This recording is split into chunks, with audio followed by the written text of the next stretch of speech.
Pour utiliser le registre timer en mode compteur, on va procéder comme suit. Premièrement, les impulsions à compter sont appliquées à la broche RA4 du PIC 16F84.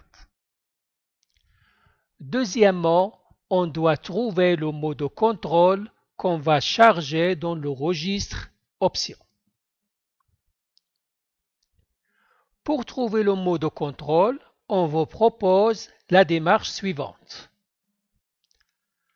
À partir du bloc diagramme du registre timer, on va suivre le chemin emprunté par les impulsions et on va définir par la suite le mot qu'on va charger dans le registre option. Donc, nous avons dit que les impulsions sont appliquées à la broche RA4 du 16F84. Ces impulsions-là, elles vont arriver à l'entrée 1 du port haut exclusif. Au niveau de la deuxième entrée du haut exclusif, nous avons la broche Timer Select Edge. Elle permet l'incrémentation du compteur soit sur le front montant, soit sur le front descendant.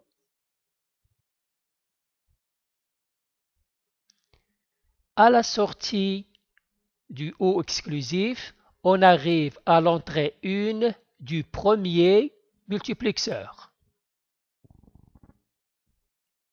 Au niveau du premier multiplexeur, si nous mettons le timer clock select sur 1, on aura les impulsions issues de la broche RA4. Par contre, si nous mettons le timer clock select sur 0, donc on aura les impulsions issues de F oscillateur sur 4. Dans notre cas, nous sommes intéressés par les impulsions d'origine, la broche RA4, donc on va mettre le timer clock select sur 1.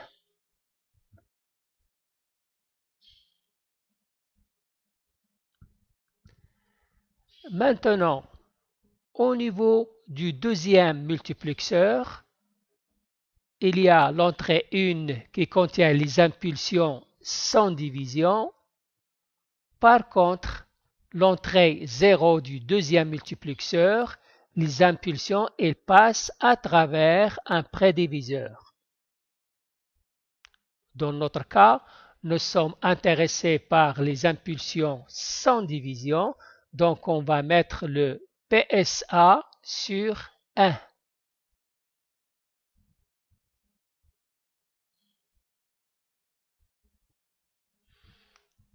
À la sortie du deuxième multiplexeur, les impulsions vont passer par un étage de synchronisation et vont arriver à l'horloge du timer registre. Le registre timer, c'est un compteur binaire 8 bits. Il compte continuellement les impulsions qui sont présentes à son horloge. À la fin de chaque cycle de comptage, le compteur active le drapeau Timer Interrupt Flag pour nous renseigner qu'il va recommencer un nouveau cycle de comptage. Donc, ainsi, on vient de déterminer le mot qu'on va charger dans le registre option. Timer clock select sur 1, le timer clock select sur 1, le timer select edge sur 0, l'incrémentation va se faire sur le front descendant, d'accord? On ne veut pas de division, donc le PSA est égal à 1. Le reste des bits, quel que soit l'état, c'est pas intéressant.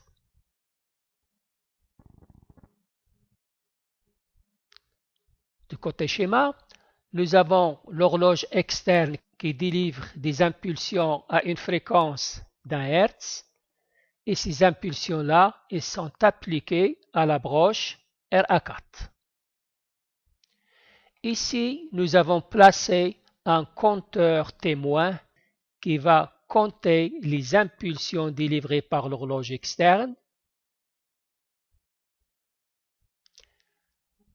Le contenu du registre timer ou bien du compteur sont affichés au niveau du port B. Voilà l'organigramme qui va nous permettre cette simulation. Le port A en entrée, le port B en sortie. Voilà le mot qu'on va charger dans le registre option que nous avons trouvé précédemment. Le contenu du timer sera enregistré dans Work et le contenu de Work sera transféré vers le port B afin qu'il soit affiché.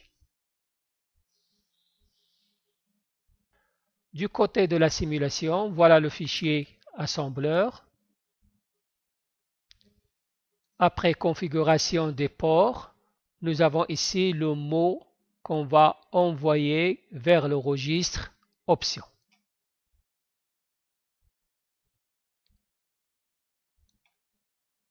Ici, c'est le reset du timer. Par la suite, le contenu du timer sera transféré au registre work. La ligne suivante, le contenu de work sera transféré au port B. Et on va vers la boucle suite pour reprendre le cycle.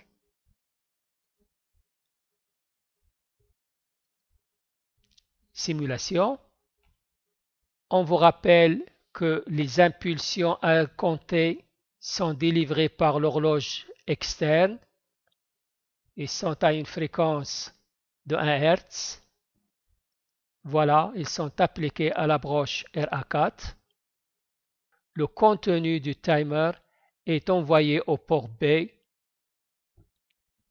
au niveau duquel nous avons mis des afficheurs 7 segments avec décodeur hexadécimal intégré. On lance la simulation.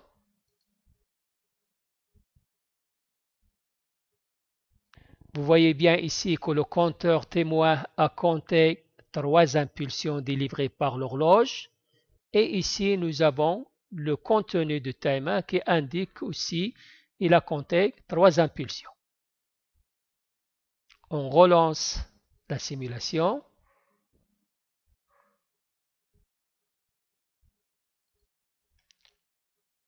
Le compteur témoin a compté 7 impulsions et le contenu du timer indique cette impulsion.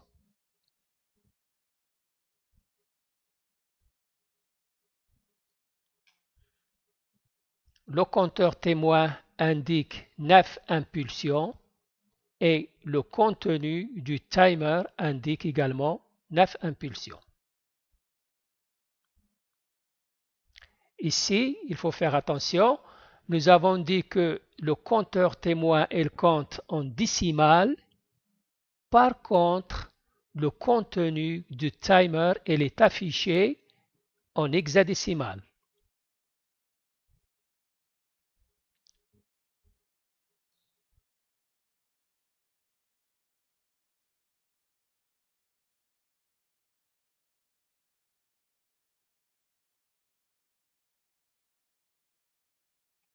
Donc le contenu du compteur il est affiché en décimales alors que le contenu du timer il est affiché en hexadécimal tout simplement pour garder le programme de démonstration le plus facile possible.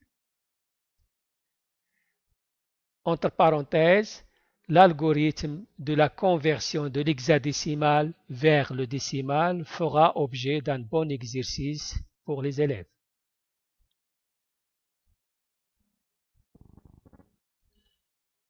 On peut reprendre la simulation et regardez bien